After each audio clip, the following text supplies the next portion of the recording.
Hello प्यारे बच्चों। बच्चों, ठोस अवस्था लेसन को हम आगे बढ़ाते हैं और आज पढ़ते हैं इसका 16वां एपिसोड।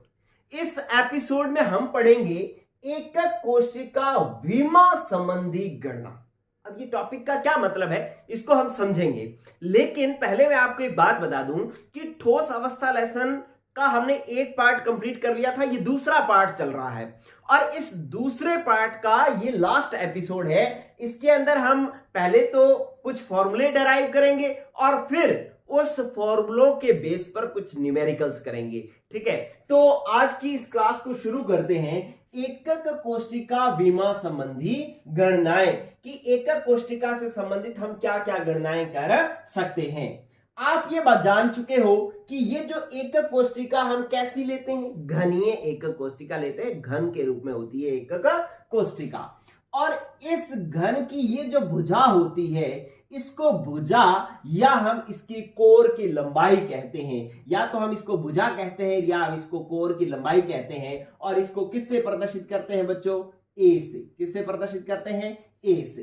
ठीक है, तो हम लोग पहला पॉइंट जो है हम करने जा रहे हैं क्या, कि इस एकक कोशिका का आयतन निकालने की बात कर रहे हैं, कि आयतन ज्ञात करना, इस एकक कोशिका का आयतन ज्ञात करना। ठीक है, अब एकक कोशिका का आयतन ज्ञात करना है तो हम क्या करेंगे, पहले कि इस घनीय एकक कोशिका, घनीय एकक कोशिका की कोर की लंबाई, कोर की लंबाई का मतलब क्या होता है बच्चों? भुजा। ठीक है, कोर की लंबाई कितनी है? ए है। कोर की लंबाई का मतलब भुजा। भुजा कितनी है? ए। इसलिए क्या हो जाएगा, घनीय एकक कोशिका का आयतन क्या हो जाएगा? अरे घन का आयतन क्या होता है बच्चों? घन का आयतन होता है भुजा की क्यूब। क्योंकि हमारे पास भुजा ए है, इसलिए इसके आयतन का सूत्र हो जाएगा ए की क्यूब। क्या आ जाएगा? ए की क्यूब। ठीक है बच्चों, तो ये लो, हमने एक काम कर लिया कि इस घनीय एकक कोशिका का आयतन ज्ञात कर लिया। अब दूसरी बात देखते हैं, कि दूसरा पॉइंट सीखते हैं कि एकक कोशिका का द्रव्यमान, एकक कोशिका का द्रव्यमान कैसे ज्ञात करते हैं? एकक कोशिका का द्रव्यमान कैसे ज्ञात करते हैं बच्चों? इस एकक कोशिका का मुझे द्रव्यमान ज्ञात करना हो तो मैं क्या करूंगा कि इस एकक कोशिका का खुद का तो कोई द्रव्यमान नहीं होता, इसके अंदर उपस्थित अवयवी परमाणुओं का द्रव्यमान होता है, अवयवी कणों का द्रव्यमान होता है। तो जितने इसके अंदर अवयवी कण, परमाणु, अणु या आयन उपस्थित होंगे, उनको उसके एक कण के द्रव्यमान के साथ गुणा कर दूंगा तो इस एकक कोशिका का द्रव्यमान आ जाएगा। फॉर एग्जाम्पल, ये बात अभी आपको समझ में नहीं आई, देखो एक बार मैं यहां पर समझाता हूं कि मान लो ये हमारे पास FCC एकक कोशिका है, फलक केंद्रित एकक कोशिका है।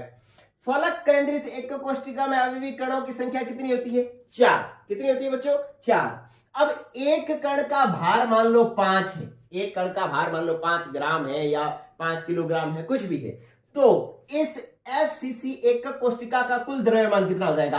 अरे कणों की संख्या कितनी? 4। एक कण का द्रव्यमान कितना? 5। तो 5 इंटू 4 कितना आ जाएगा? 20 जो है इसका द्रव्यमान आ जाएगा। तो एक एकक कोशिका का द्रव्यमान ज्ञात करने का सूत्र जो होता है वो होता है हमारे पास Z इंटू M। क्या होता है बच्चों? Z into M। अब Z क्या है? Z है एकक कोशिका में उपस्थित परमाणुओं की संख्या है। एकक कोशिका में उपस्थित परमाणुओं की संख्या है। क्योंकि हम अवयवी कणों को परमाणु मान रहे हैं, इसलिए हमने क्या कह दिया? Z एकक कोशिका में उपस्थित परमाणुओं की संख्या है। और वो एकक कोशिका के प्रकार पर निर्भर करती है कि अगर आद्य एकक कोशिका है तो Z का मान होगा 1, क्योंकि आद्य एकक कोशिका में अवयवी कण कितने होते हैं? 1 होते हैं। और अगर फलक केंद्रित है तो अवयवी कण होंगे 4, और अगर काय केंद्रित है, ठीक है, अंत्य केंद्रित है, तो अवयवी कण होंगे 2। ठीक है, तो ये तो Z तो होगी अवयवी कणों की संख्या। या एकक कोष्टिका में उपस्थित परमाणुओं की संख्या। और m क्या है, m बराबर होता है एक परमाणु का द्रव्यमान। क्या होता है बच्चों, एक परमाणु का द्रव्यमान होता है क्या, m। मान लो उसके अंदर 4 परमाणु है, एक परमाणु का द्रव्यमान 10 है, तो 4 इंटू 10 कितना हो जाएगा, 40 जो है इस पूरी एक कोष्टिका का द्रव्यमान आ जाएगा। ठीक है बच्चों, तो ये लो हमने दूसरा काम भी कर लिया कि एक कोष्टिका का द्रव्यमान कैसा निकाला जाएगा, कि उस एक कोष्टिका में उपस्थित अवयवी कणों की संख्या को एक कण के द्रव्यमान के साथ गुणा कर लोगे तो पूरी एक कोष्टिका का द्रव्यमान, इस पूरी एक कोष्टिका का द्रव्यमान आ जाएगा। ठीक है बच्चों, तो ये जो है आपके पास एक दूसरे प्रकार की गणना भी हो गई। चलिए अब अपने क्या करते हैं, एक तीसरे प्रकार की गणना करते हैं। तीसरे प्रकार की गणना क्या है कि एक परमाणु का द्रव्यमान कैसे निकाला जाएगा। ये बहुत ही इंटरेस्टिंग बात है। इधर देखें कि जिन्होंने 11वीं अच्छे से नहीं की उनको अच्छे से समझ लेना है कि उनको ये समझ में मुश्किल से आएगा। ठीक है, तो इसको ढंग से देख लेना बच्चों। ये देखो क्या है कि एक परमाणु, एक अवयवी परमाणु का द्रव्यमान, एक अवयवी परमाणु का द्रव्यमान बराबर कितना होगा, यह समझना पड़ेगा अपने को। ठीक है, क्या होता है बच्चों, जैसे मैं एक यूं कह देता कि सोडियम के एक परमाणु का द्रव्यमान कितना होगा, एक परमाणु का द्रव्यमान कितना होगा। ठीक है, तो आपको इस प्रश्न को अगर आपने मतलब 11th क्लास में सीखा है तो यह बात समझनी पड़ेगी कि एक परमाणु का अगर द्रव्यमान ज्ञात करना हो तो सोडियम का हमें देखना पड़ेगा पहले तो मोलर द्रव्यमान कितना होता है, Na का मोलर द्रव्यमान। और मोलर द्रव्यमान कितना होता है, 23। Na का मोलर द्रव्यमान कितना होता है बच्चों, 23 होता है। और इस मोलर द्रव्यमान का मतलब क्या हुआ, मोलर द्रव्यमान का मतलब हुआ एक मोल सोडियम का द्रव्यमान 23 है। मोलर द्रव्यमान का मतलब क्या होता है, एक मोल सोडियम का द्रव्यमान कितना है, 23 है। और एक मोल में सोडियम के परमाणुओं की संख्या कितनी होगी, 6.022 इंटू 10 की पावर 23 होगी। ठीक है, तो सोडियम के, इसका मतलब एक मोलर द्रव्यमान का मतलब हो गया 6.0223 इंटू 10 की पावर 23 सोडियम परमाणुओं का द्रव्यमान बराबर कितना आया बच्चों, ये आया 23। अरे मोलर द्रव्यमान, Na का मोलर द्रव्यमान होता है 23 और मोलर द्रव्यमान का मतलब होता है एक मोल कणों का द्रव्यमान। और एक मोल में सोडियम के परमाणु कितने होंगे, 6.022 इंटू 10 की पावर 23 परमाणु होंगे। तो इतने परमाणुओं का द्रव्यमान कितना आ रहा है, 23। लेकिन मुझे कितने का चाहिए, एक का। ठीक है, तो आप क्या करेंगे, एक सोडियम परमाणु का द्रव्यमान कैसे निकालोगे, एक सोडियम परमाणु का द्रव्यमान आएगा, अरे इधर देखो, अगर इतने परमाणुओं का द्रव्यमान 23 है तो एक परमाणु का द्रव्यमान आएगा 23 बटा में 6.022 इंटू 10 की पावर 23। इसको 6.023 भी कह देते हैं, कई बार 6.022 भी कह देते हैं। तो 6.23 बटा में 6.022 इंटू 10 की पावर 23 कर देंगे तो एक परमाणु का द्रव्यमान आ जाएगा। ठीक है बच्चों, तो इसका मतलब यह हुआ कि अगर किसी के मोलर द्रव्यमान में उसके अवोगाद्रो नंबर 6.022 इंटू 10 की पावर 23 को कौन सी संख्या कहते हैं, अवोगाद्रो संख्या कहते हैं। तो अगर मोलर द्रव्यमान में अवोगाद्रो संख्या का द्रव्यमान का भाग, अवोगाद्रो संख्या का भाग दे देंगे तो उसके एक परमाणु का द्रव्यमान आ जाएगा। ठीक है, तो ये उदाहरण है एक, मैंने इस बात को समझाने के लिए क्या कि एक अवयवी परमाणु का द्रव्यमान बराबर होगा m मोलर द्रव्यमान बटा में Na।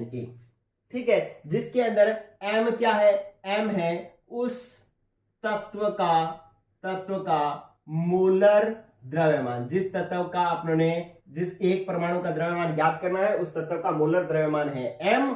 और Na क्या है, Na है अवोगाद्रो संख्या।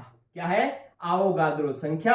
और इसका मान होता है 6.022 इंटू 10 की पावर 23।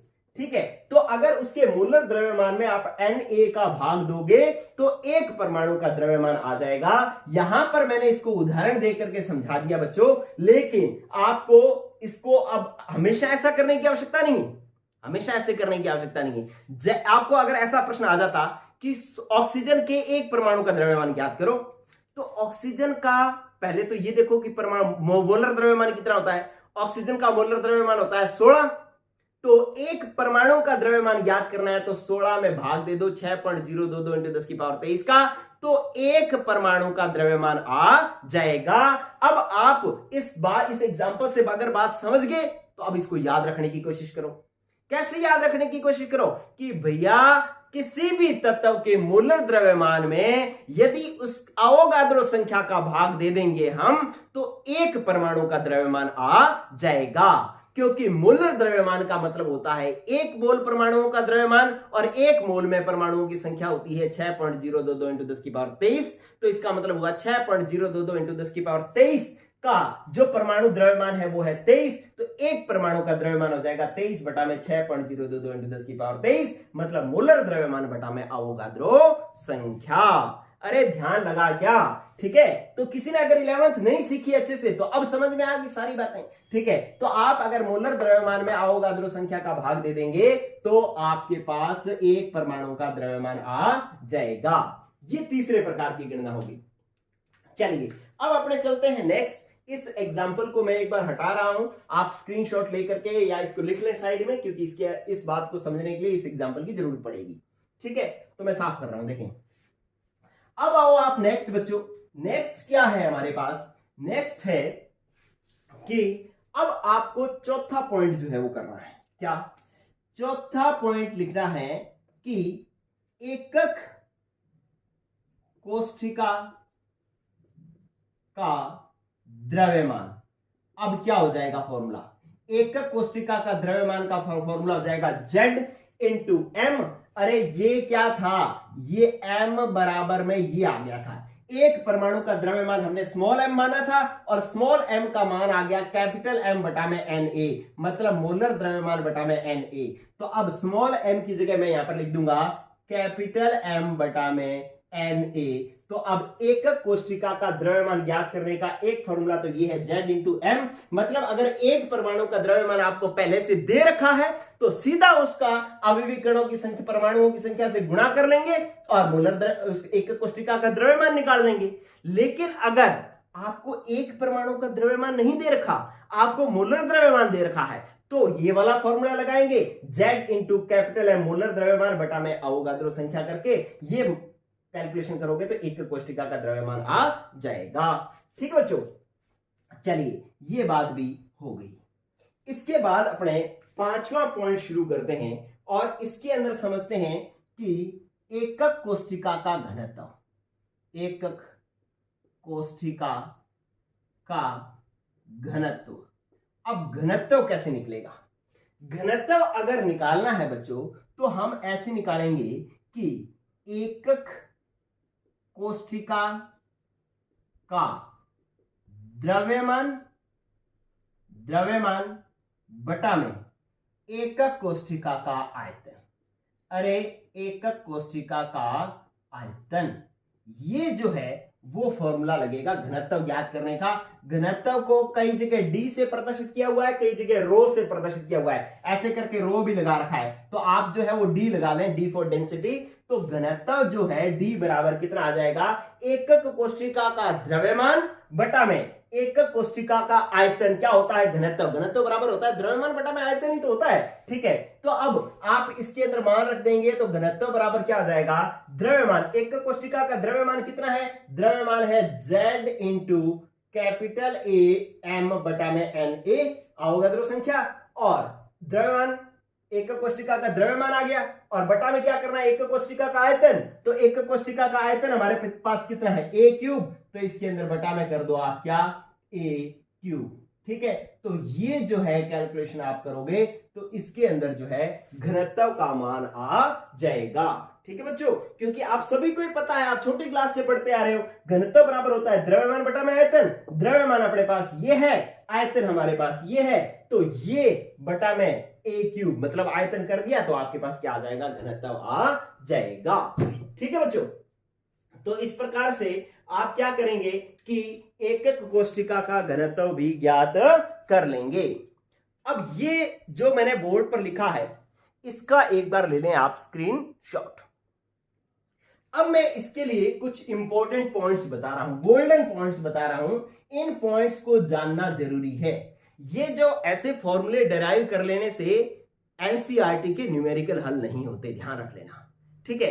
अगर एनसीईआरटी की, ये तो बुक में लिखा हुआ है, जो मैंने लिखा है ना अभी तक बोर्ड पर, वो सारा बुक में लिखा हुआ है, लेकिन अब जो मैं गोल्डन पॉइंट्स बताऊंगा वो बुक में नहीं लिखे हुए, वो हमें समझने पड़ेंगे, ठीक है। क्योंकि कैलकुलेशन, गणनाएं और जो न्यूमेरिकल के आंसर्स जो है वो तभी हो पाएंगे जब हमें ये पॉइंट्स पता होंगे।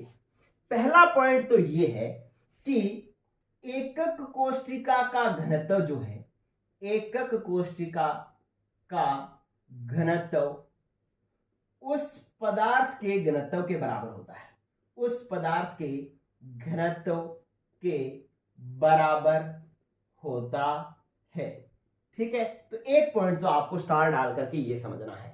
मान लो आपने किसी पदार्थ के कॉपर का एक क्रिस्टल था, उस कॉपर के एक क्रिस्टल में एक एकक कोष्ठिका का घनत्व निकाल लिया। एक एकक कोष्ठिका तो छोटा सा हिस्सा होगा, उसका हमने घनत्व निकाल लिया। लेकिन आपसे पूछा गया कि पूरे कॉपर का घनत्व कितना है, तो आपको ध्यान होना चाहिए बच्चों, जो एक एकक कोष्ठिका का घनत्व होगा वही पूरे क्रिस्टल का घनत्व होगा, या जो पूरे क्रिस्टल का घनत्व होगा वही एक एकक कोष्ठिका का घनत्व होगा, ठीक है। तो अगर आपको न्यूमेरिकल दे दिया गया कि किसी क्रिस्टल का घनत्व ज्ञात करो, तो आप यूं मत समझना कि अल्लाह क्रिस्टल का घनत्व ज्ञात करने का तो हमने सर ने हमें कुछ सिखाया ही नहीं, हमें तो सर ने एक एकक कोष्ठिका का घनत्व ज्ञात करना सिखाया है।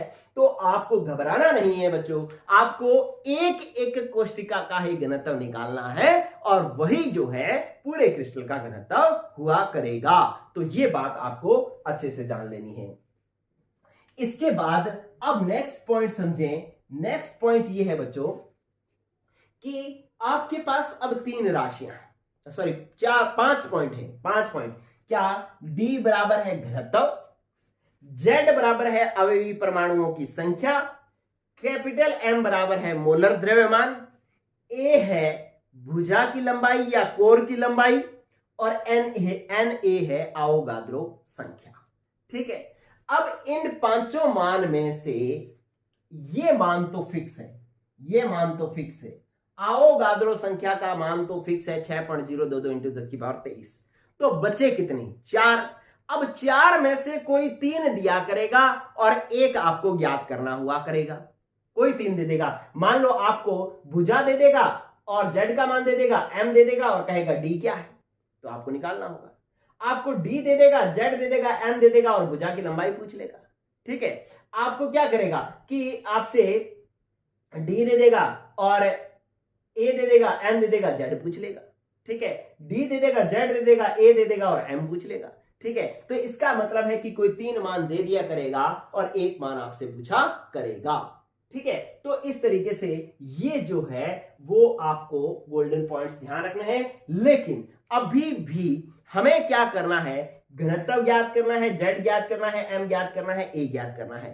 तो इनको ज्ञात करने के लिए हमें कुछ मतलब जो मात्रक है इनके, उनका ध्यान रखना पड़ेगा। इसलिए मैं पहले इनके अलग अलग फॉर्मूले लिखता हूं और साथ में जो है क्या क्या मात्रक, कौन सी गणना के अंदर हमें कौन से मात्रक रखने हैं ये मैं आपको बताता हूं। पहले इतने का ले लें आप स्क्रीनशॉट, ठीक है। इतने का आप स्क्रीनशॉट ले लें। हो गया बच्चों? चलिए अब आओ आप नेक्स्ट, मैं इसको साफ करता हूं और एक एक पॉइंट डिस्कस करता हूं अब मैं आपसे, ठीक है। अरे ये जो क्लास है ना, इस क्लास में हम सीख पाएंगे कि न्यूमेरिकल करने कैसे हैं। न्यूमेरिकल आपने कोई पढ़ा तो पढ़ते ही हमें किन किन बातों का ध्यान रखते हुए उसको हल करना होता है, इन चीजों को मैं सिखा रहा हूं। तो आपने अभी एक फॉर्मूला निकाल लिया कि D बराबर Z इंटू कैपिटल M बटा में A क्यूब इंटू में NA। अब ये आपके पास फॉर्मूला है, हमेशा याद रहना चाहिए, ठीक है। मैं बहुत बार लिखूंगा इस फॉर्मूले को, आपको याद हो जाना चाहिए। D बराबर Z इंटू M बटा में A क्यूब इंटू NA, ठीक है। ये D घनत्व ज्ञात करने का फॉर्मूला है। तो सबसे पहला काम अपने यही करते हैं कि घनत्व ज्ञात करते वक्त क्या ध्यान रखना है? घनत्व ज्ञात करना, घनत्व ज्ञात करने में इधर देखो बच्चों कि z एक संख्या है। z क्या है? एक संख्या है। वो चाहे एक आएगी, चाहे दो आएगी, चार आएगी, उसकी कोई इकाई नहीं होती। तो इसका मतलब z की इकाई का ध्यान नहीं रखना, क्योंकि इसकी कोई इकाई नहीं होगी, और na की कोई इकाई नहीं होगी, क्योंकि ये दोनों ही क्या है बच्चों? संख्याएं हैं, इसलिए इनकी इकाइयों का कोई ध्यान में नहीं रखना। लेकिन आपको a और m की इकाई का ध्यान रखना पड़ेगा। जब आपको d ज्ञात करना है, घनत्व ज्ञात करना है, तो z और na की इकाई का तो ध्यान में नहीं रखना, a और m की इकाई तो ध्यान रखनी पड़ेगी। ठीक है, और a और m की इकाई कैसे ध्यान रखोगे बच्चों? आप ऐसे ध्यान रखोगे, मैंने लिख दिया a और m। ठीक है, इन दोनों की इकाइयों का ये ध्यान रखना है बच्चों कि या ये जो इकाइयां होंगी, इसकी जो इकाइयां होंगी वो एक ही तरीके की होंगी। या तो इसकी इकाइयां MKS पद्धति में होंगी, या इसकी इकाइयां जो है वो CGS पद्धति में होंगी। अब MKS पद्धति का मतलब क्या है? M मीटर के किलोग्राम S सेकंड होता है। ठीक है, तो इसके लिए जो एक लंबाई है, और लंबाई का मात्रा क्या होता है? मीटर। तो इसका मतलब है कि इसकी इकाई जो है वो आपको मीटर में रखनी पड़ेगी। MKS में आपको मीटर में रखना पड़ेगा। और मोलर द्रव्यमान m की इकाई क्या रखनी पड़ेगी? आपको रखनी पड़ेगी किलोग्राम प्रति मोल। किलोग्राम प्रति मोल इसकी इकाई रखनी पड़ेगी। किसकी? मोलर द्रव्यमान की। ठीक है, और अगर CGS में दे रखा है, मतलब इसको मीटर में रखा है, तो इसको किलोग्राम प्रति मोल में रखना पड़ेगा। और अगर इसको सेंटीमीटर में रखा है, तो इसकी इकाई जो है ग्राम प्रति मोल में रखनी पड़ेगी। ठीक है, अब न्यूमेरिकल ऐसा दिया जिसके अंदर ये तो मीटर में दे दिया और ये ग्राम प्रति मोल में दे दिया, तो इसको या तो आप किलोग्राम प्रति मोल में बदलो, या फिर मीटर को आप सेंटीमीटर में बदलो। मतलब दोनों इकाइयां, ये दोनों सेम होनी चाहिए और ये दोनों सेम होनी चाहिए। ये ध्यान रखना बच्चों। चलिए, अब आप देखेंगे कि इससे आपको ज्ञात क्या करना है? ज्ञात करना है आपको घनत्व। ज्ञात क्या करना है? घनत्व। अगर तो इसकी इकाई MKS पद्धति में दी है, तो घनत्व जो उत्तर आएगा ना, वो उत्तर आपके पास किलोग्राम प्रति मीटर क्यूब आएगा। ठीक है, इसका आंसर किस में आएगा? किलोग्राम मीटर क्यूब में। जब ये MKS में दिया होगा, MKS में दिया होगा, मतलब ये मीटर दिया होगा, ये किलोग्राम प्रति मोल दिया होगा, तो आंसर आपका किलोग्राम प्रति मीटर क्यूब आएगा, डी घनत्व जो है। और अगर CGS में दे रखा है, तो घनत्व का आंसर जो है वो किस में आएगा? ग्राम प्रति सेंटीमीटर क्यूब आएगा। ग्राम प्रति सेंटीमीटर क्यूब आएगा। ठीक है बच्चों, तो इस तरीके से इस बात का आपको ध्यान में रखना होगा कि जो इकाइयां हैं, जो आपको न्यूमेरिकल दे रखा है, क्या वो दोनों इकाइयां, जैसे घनत्व ज्ञात करने के लिए दे दिया, तो आपको A का मान देगा, M का मान देगा। तो A और M का मान अगर तो मीटर और किलोग्राम प्रति मोल में दे रखा है, तो कोई चीज नहीं करना, सीधे मान रखना है। यहां पर इसका मान रखना है, इसका मान रखना है, और आंसर निकाल देना है। आंसर आ जाएगा किलोग्राम प्रति मीटर क्यूब में। लेकिन एक मीटर में दे रखा है, A मीटर में दे रखा है, M ग्राम प्रति मोल दे रखा है, तो इस M को आप किलोग्राम प्रति मोल में बदलना पड़ेगा, या फिर मीटर को सेंटीमीटर में बदलना पड़ेगा। मतलब दोनों इकाइयां या तो MKS में होंगी या फिर CGS में होंगी। ठीक है बच्चों, तो इस प्रकार से ये घनत्व ज्ञात करते वक्त इन बातों का ध्यान में रखना है। चलिए, अब आ जाओ आप नेक्स्ट। अब क्या करना है? नेक्स्ट जो है, ये लो, दूसरा आप क्या ज्ञात कर रहे हैं कि ये वाला Z ज्ञात कर रहे हो। मान लो क्या कर रहे हो? Z ज्ञात। आज की जो क्लास में ये जो मैं पॉइंट करवा रहा हूं ना, ये बहुत ही शानदार पॉइंट है। ऐसे पॉइंट आपको कहीं लिखे हुए नहीं मिलेंगे, इसलिए जो है आप अच्छे से सीख लेना इसको। ठीक है, तो जब भी Z का मान पूछा जाएगा, Z का मान ज्ञात करना। ठीक है, पहली बात तो ये समझो कि Z का मान ज्ञात करना होगा, तो प्रश्न क्या दिया जाएगा? प्रश्न ये दिया जाएगा, या तो प्रश्न में ऐसे पूछा जाएगा कि एकक कोष्ठिका में अवयवी परमाणुओं की संख्या क्या होगी। अवयवी परमाणुओं की संख्या क्या होगी। अगर तो ऐसा प्रश्न दे रखा है तो आपको समझना है कि मुझे जेड ज्ञात करना है, या आपसे प्रश्न में ऐसे दे रखा हो जो कि यही दे रखा होगा, ये स्टार लगा लेना, यही दे रखा होगा कि बताइए एकक कोष्ठिका का प्रकार क्या होगा। एकक कोष्ठिका का प्रकार क्या होगा।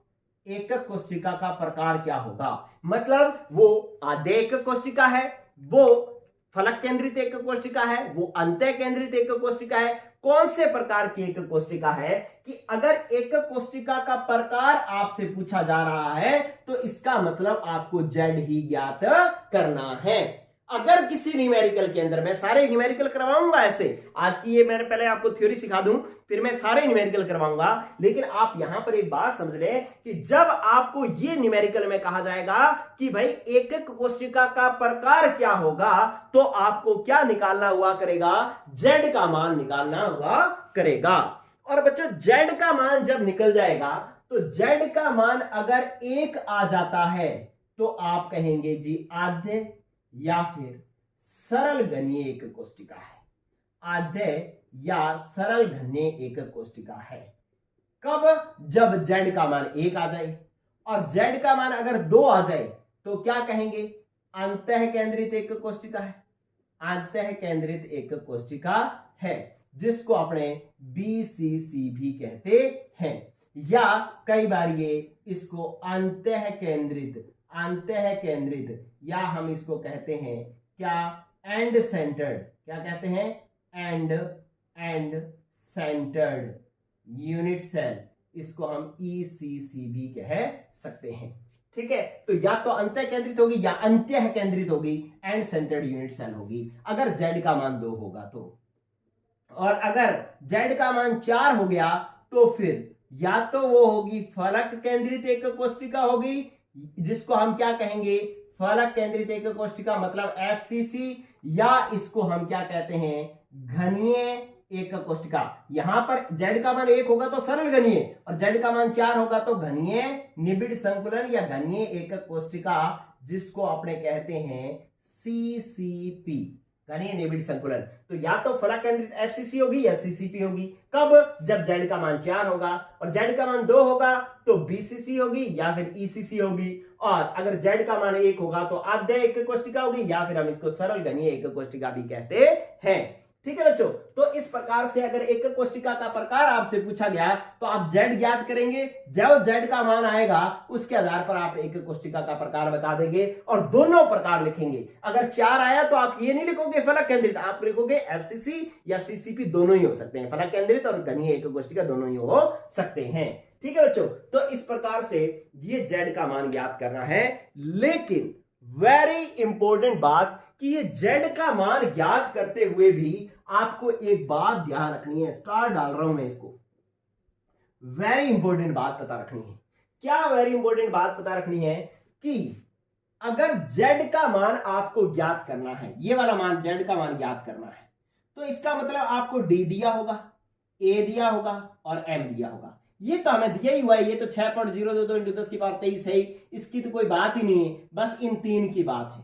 तो इन तीनों की इकाइयां हम किस में रखें, एमकेएस में या सीजीएस में। तो बच्चों ध्यान में रखना कि जब भी जेड का मान ज्ञात करो तो ए और डी और एम, ये इनकी इकाइयां जो है आपको एमकेएस में ही रखनी पड़ेगी। अगर ये सीजीएस में दे रखी हो तो इसको हम एमकेएस में बदल लेंगे। ठीक है, ये ध्यान रखने वाली वेरी वेरी इंपॉर्टेंट बात है कि अगर आपको जेड का मान ज्ञात करना है तो आप यहां पर पहले समझें कि मुझे अगर जेड का मान ज्ञात करना है तो इसका मतलब डी दिया होगा, ए दिया होगा, एम दिया होगा। इनकी इकाइयां किसमें दी होगी, ये इकाइयां एमकेएस में दी होंगी। और एमकेएस का मतलब क्या है, एमकेएस का मतलब है भुजा। भुजा जो है वो किसमें दी होनी चाहिए, मीटर में दी होनी चाहिए, मतलब एम में दी होनी चाहिए।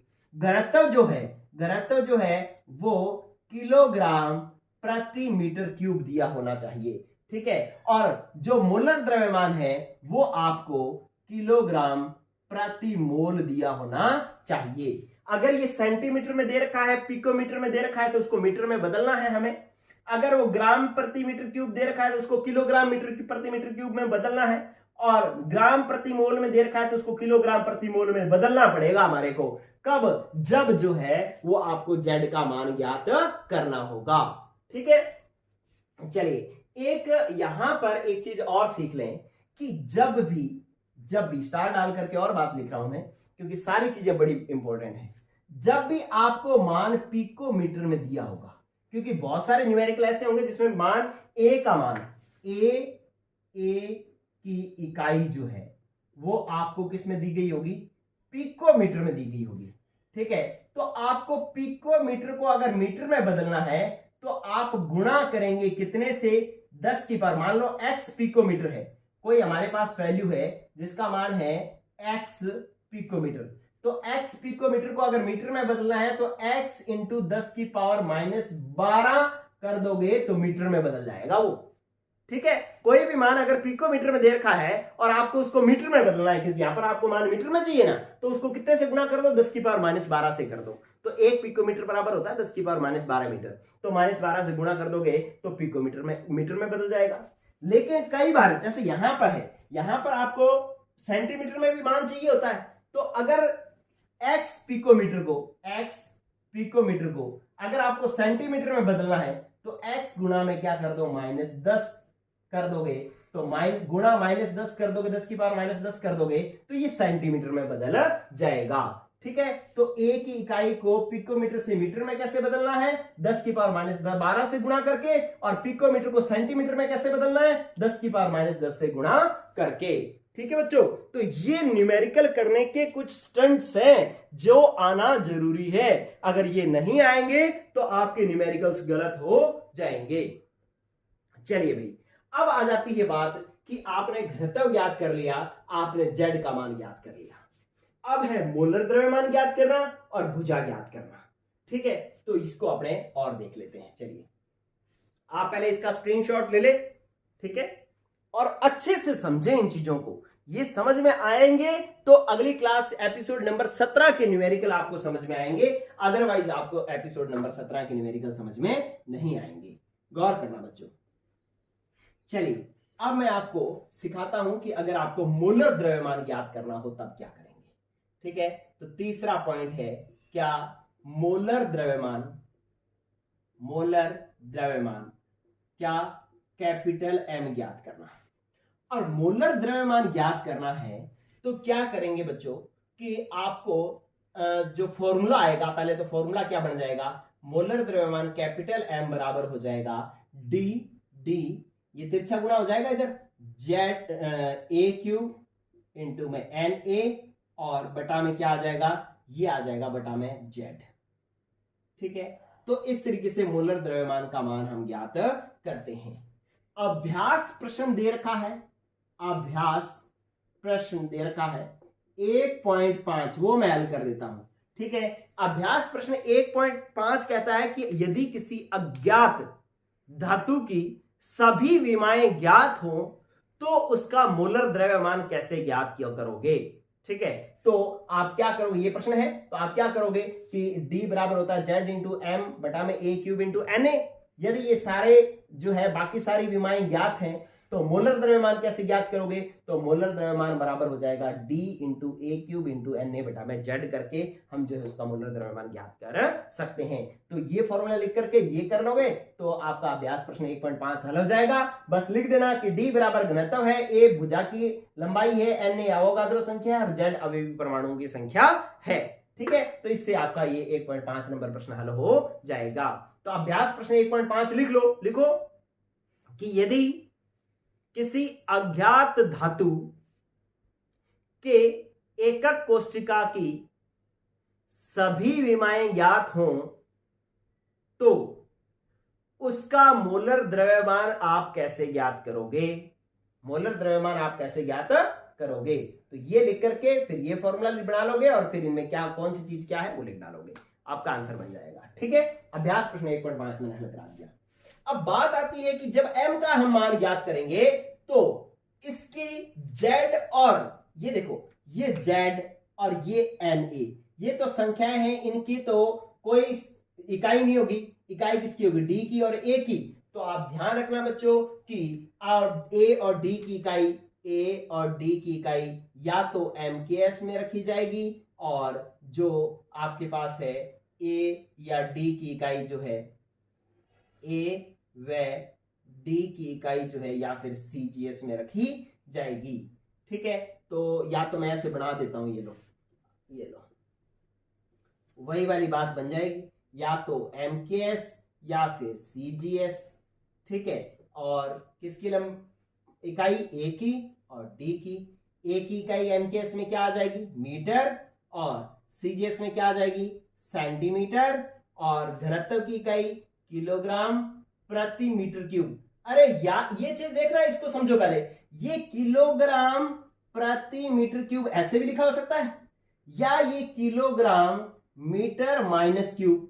अगर ये बटा में लिखोगे तो ये प्लस में आएगा, और बटा का निशान नहीं लगाओगे तो ये माइनस का आएगा। ठीक है ना, तो ये चीज ध्यान रखना, कहीं कंफ्यूज मत हो जाना आपको कि सर यहां पर तो 3 प्लस में है, यहां पर 3 माइनस में है। तो भाई ये बटा का निशान भी नहीं है, ये ध्यान रखना। और यहां पर क्या आ जाएगा? ग्राम प्रति सेंटीमीटर क्यूब। अगर प्रति का निशान नहीं लगाते तो ये सेंटीमीटर माइनस क्यूब आ जाएगा। ठीक है, और मोलर द्रव्यमान इसमें आएगा किलोग्राम प्रति मोल में उत्तर आएगा, और यहां पर ग्राम प्रति मोल में उत्तर आएगा। ठीक है, अगर MKS में है तो किलोग्राम प्रति मोल में M का मान आएगा, और CGS में है तो ग्राम प्रति मोल में जो है M का मोलर द्रव्यमान का उत्तर आएगा। ठीक है, चलिए अब आ जाओ आप नेक्स्ट आ जाओ आप कि अब क्या याद करना है। क्या बच गया? D हो गया, Z हो गया, M हो गया, अब क्या बच गया? A। अगर आपको A का मान ज्ञात करना है, ठीक है, तो ऐसा भी न्यूमेरिकल आ सकता है। चौथा प्रश्न आ सकता है कि कोर की लंबाई ज्ञात करो, कोर की लंबाई ज्ञात करना, ऐसा क्वेश्चन आ सकता है। मतलब A की लंबाई ज्ञात करना है, A का मान ज्ञात करना है। तो A का मान अगर ज्ञात करना है तो आपके पास जो फॉर्मूला बन जाएगा वो फॉर्मूला ये बन जाएगा कि A इधर ले जाओगे, A की क्यूब, तो इधर क्या बच जाएगा? A की क्यूब इधर आ गया, तो इधर बच गया Z इंटू M बटा में D इंटू NA, और A का मान ज्ञात करना है तो ये आ जाएगा, इसकी पावर कितनी आ जाएगी? Z इंटू M बटा में D इंटू में NA, और इसकी पावर आ जाएगी 1 बटा में 3। तो इस प्रकार से A का मान ज्ञात करने का ये फॉर्मूला हो जाएगा। ठीक है, और एक चीज और देखना बच्चों कि जब आपको A का मान ज्ञात करना होगा तो A का मान अगर ज्ञात करना है, A का मान ज्ञात करना है, तो अब आपके पास D और M दिए हुए होंगे।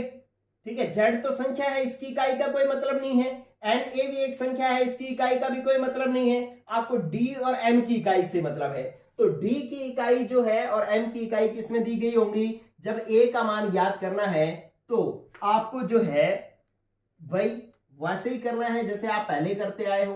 क्या किया आपने कि या तो ये मान MKS में दिए होंगे या CGS में दिए होंगे। किसका? D और M का, D और M का। ठीक है, ये मान MKS या CGS में दिए गए होंगे। MKS का मतलब हो जाएगा घनत्व की इकाई हो जाएगी MKS में किलोग्राम प्रति मीटर क्यूब, और ये हो जाएगा किलोग्राम प्रति मोल, और ये हो जाएगा ग्राम प्रति सेंटीमीटर क्यूब, और इसका मान हो जाएगा ग्राम प्रति मोल।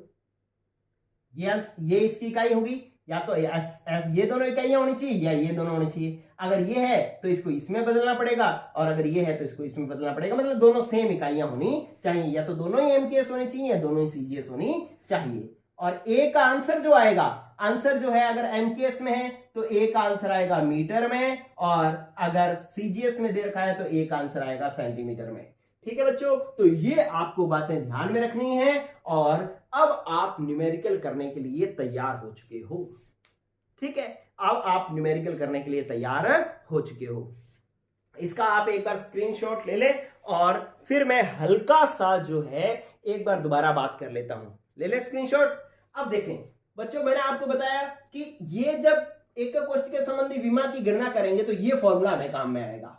जब घनत्व ज्ञात करना होगा तो आपको जेड एम और एन ए दिया होगा, ये दोनों तो संख्याएं होंगी, इसकी तो बात करेंगे नहीं। और ए और एम की इकाइयां जो है या तो एमकेएस में दी गई होंगी या फिर सीजीएस में होंगी, दोनों को एमकेएस या दोनों को सीजीएस में बदलना पड़ेगा। तो आंसर जो है दोनों एमकेएस में है तो डी का मान भी एमकेएस में आएगा, दोनों सीजीएस में है तो डी का मान भी सीजीएस में आएगा। क्लियर? फिर आपके पास आया जेड। जेड आप ज्ञात करोगे तो जेड ज्ञात करने का प्रश्न जो है या तो आएगा कि एकक कोष्ठिका में अवयवी परमाणुओं की संख्या क्या होगी, या आएगा एकक कोष्ठिका का प्रकार क्या होगा। और एकक कोष्ठिका का प्रकार का मतलब अगर जेड का मान 1 आता है तो आधे एकक कोष्ठिका या सरल घनीय एकक कोष्ठिका, 2 आता है तो अंत्य केंद्रित या अंत्य केंद्रित, और 3 आता है तो फलक केंद्रित या फिर घनीय सीसीपी जो है स्ट्रक्चर हो गई। और जेड का मान जब ज्ञात करना होगा तब सीजीएस नहीं लगाना। गौर कर लेना, जब जेड का मान ज्ञात करना है तब सीजीएस नहीं लगाना, तब एमकेएस ही लगाना है। डी ए एम इनकी इकाइयां एमकेएस में रखनी है, मीटर में, ए की इकाई मीटर में ही रखनी है, चाहे किसी में, चाहे पिकोमीटर में दी हो चाहे सेंटीमीटर में दी हो, हमें उसको मीटर में ही बदलना है। एम का मान किलोग्राम प्रति मोल में ही रखना है और घनत्व का मान किलोग्राम प्रति मीटर क्यूब ही रखना है। ठीक है बच्चों, ये ध्यान रखना है। और एम जब मोलर द्रव्यमान ज्ञात करना होगा तब मोलर द्रव्यमान ज्ञात करने के लिए जो डी और ए की इकाइयां दी होंगी वो एमकेएस होंगी या फिर दोनों ही सीजीएस होंगी। इसी तरीके से ए का मान ज्ञात करना होगा तो डी और एम का मान या तो एमकेएस में होगा या दोनों ही सीजीएस में होंगे। ठीक है, तो इस प्रकार से एकक कोष्ठिका संबंधी विमाओं की गणना करेंगे। और अब आप देखेंगे बुक के अंदर तो ये इतना की दे रखा है और मैंने इतना सारा करवा दिया। वजह क्योंकि जो बुक में इतना दे रखा है ना बच्चों, उसको पढ़ करके पीछे न्यूमेरिकल नहीं होते। अब जो है, अब मैं आपको अगले एपिसोड में, एपिसोड नंबर 17 में इसके न्यूमेरिकल करवाऊंगा, 6-7 न्यूमेरिकल करवाऊंगा। तो वो सारे के सारे आपको उसकी कहानी समझ में आएगी कि यार ऐसा क्यों हो रहा है, हम ये मान बदल रहे हैं, नहीं बदल रहे हैं, कब बदलेंगे, कब नहीं बदलेंगे, वो सारी चीजें आपको समझ में आएंगी। ठीक है बच्चों, तो आज के लिए इतना ही। पढ़ते रहें। Good luck, good bye. और याद रहे आज रात को जो है 10 बजे मैं लाइव आ रहा हूं और उसके अंदर सॉलिड स्टेट लेसन जो अब तक हुआ है उसके 10 ऑब्जेक्टिव क्वेश्चन लेकर के। क्लियर? ठीक है, और उससे पहले मैं कोशिश करूंगा कि इसके न्यूमेरिकल्स 6 न्यूमेरिकल्स की वीडियो भी अपलोड कर डालूं। ठीक है, आज के लिए इतना ही। पढ़ते रहें। Good luck, good bye.